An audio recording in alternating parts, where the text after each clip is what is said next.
Today on part 2 of our Canon R6 video, we're going to do a walkthrough of the menu. And now I'm a photographer, so I'm going to show you what I set mine up as a photographer. I'm not going to go much into video. I'm going to leave that to the videographers, but I'm going to show you what I do to my camera.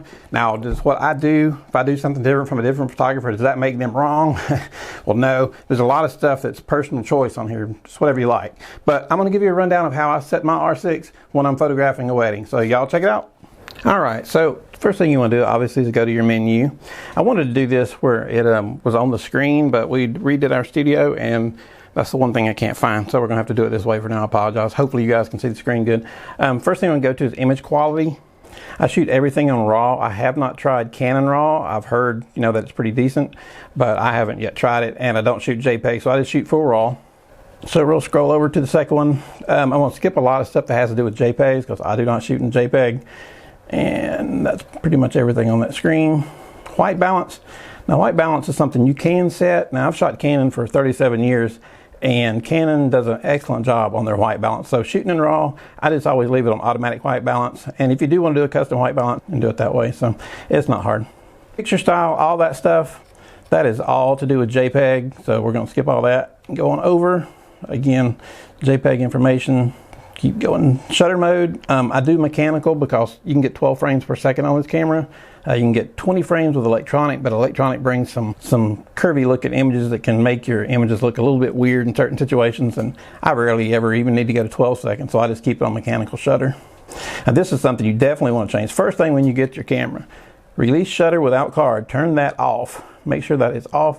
There's no reason that should even be an option. You should not be able to take pictures with your camera if you don't have a memory card in it. That's absolutely insanity. So definitely turn that off, because you'll catch yourself at a wedding in a hurry, grab your camera, and you'll shoot a few pictures and you realize you don't have any images. You don't have a card to capture your images. So definitely turn that off. Keep it off. Never look at it again. Hope I made that point clear. Touch shutter, I do not like because I'm constantly touching my screen for focus and stuff, so I keep that disabled. Otherwise, if you turn that on, as soon as you touch your shutter, wherever you touch, it's going to shoot the picture, and I don't care for that. We got image review.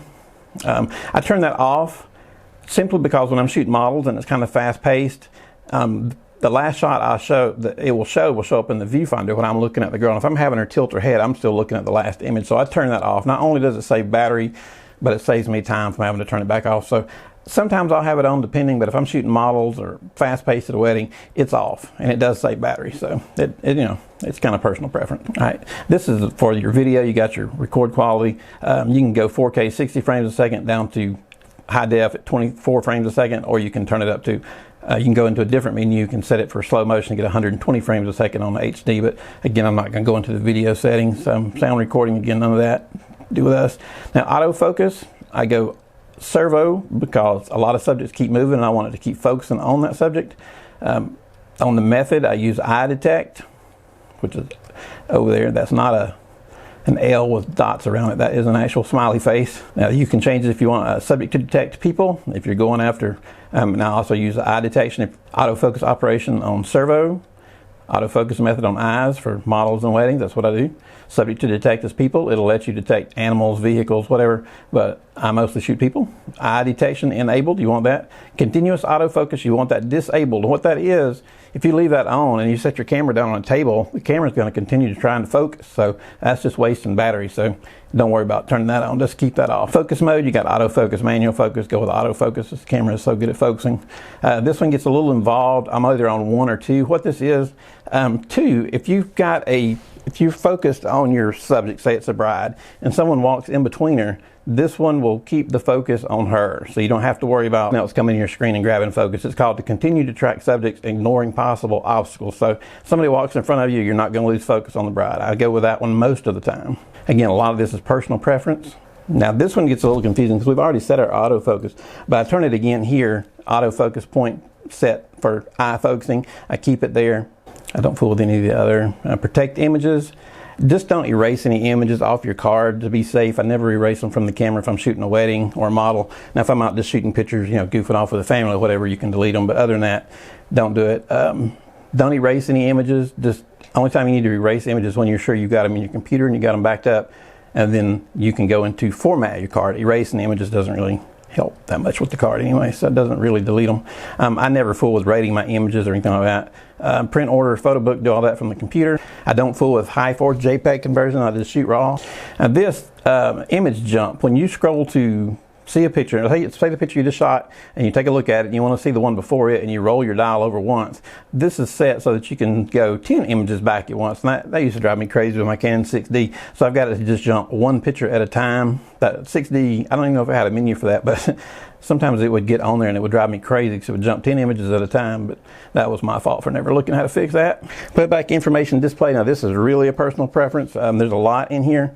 I choose 1, 8, and 2 on here because that's the information I care to see when I do a playback of an image. Highlight alert, I enable that so you know if you got anything blown out. Now there are certain times your sky might be blown out. You might want it to be blown out for whatever reason, but this will let you know when you're taking a look at your picture in your viewfinder. It will give you a highlight alert. Auto focus point display, leave that on. Playback grid. This is, you know, if you're just learning, you're doing rule of thirds, you can turn that on. It'll bring up the table so you can actually see the 2/3 each direction, vertical and horizontal. Now these Wi-Fi connection, airplane mode, Wi-Fi settings, I keep all that off and disabled because unless I'm actually using it, it's just draining the battery. So you don't want that. Got the GPS on there, set all that. This will reset all the communication settings. On your card, this is important because this camera has 2 memory cards, and I want it to shoot to both cards at the same time. That says separate, so I've got that disabled. Come down here, I have it record to multiple cards. That way if I'm shooting raw, it's shooting to the first card and then it goes over to the second card. That way I get 2 copies of each shot. That way if a memory card goes bad or whatever might happen, I have an extra backup. Record multiple on the video, it's the same thing, that's just for video. I think that was something added later. You weren't able to do it on video when the Canon R6 first came out, but now you can. So, and these just shows you the cards. File numbering, I do continuous. File name, I put my initials in there, and if somebody else has my camera, I'll set the other setting to their initial under change user settings too. That way we'll know who actually shot the picture. It's not that important. But format card, now this is format your card 1 or format card 2. I don't always format my cards. I shoot fairly big cards, and I just use them kind of as external hard drive. If I'm at a wedding, I'm going to take their card, I'm going to download it to my computer, have it on that hard drive, and then I'm going to download it to an external hard drive, and then when I get back, I'm going to upload it to the cloud. And I just find the memory cards being as cheap as they are, just use those as another external hard drive. Now, other people have said to keep your memory cards in good shape so that you don't get any errors, you need to format them occasionally, but I personally haven't ran into that problem. They could be right, but so far I haven't had the issue. Screen brightness, I shoot a lot outside. I don't really fool with much of any of this. If you want to reset your camera to its original settings and hit that, I would suggest against it. Battery info, this one's real important. It'll show you how much is left on each battery and how many pictures you've taken with each one.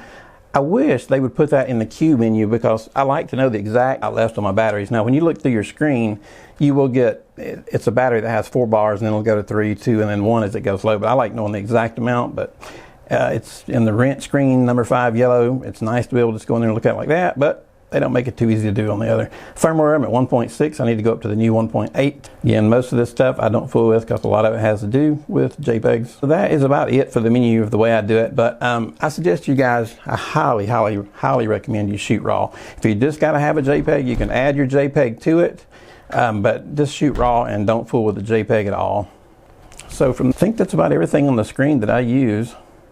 And again, that's for photography. I didn't go into any videography. I'll leave that to the videographers to do that. But that's how I use my camera. So if you guys have any questions, just let us know and I'll be glad to answer your question. If I skipped anything, just let me know. And again, that was how I set my camera for weddings and models because I shoot raw. So I skipped a lot of stuff that had to do with JPEG. And so anyway, you guys be good. And if we're helping you out, hit subscribe to our site. Have a good day.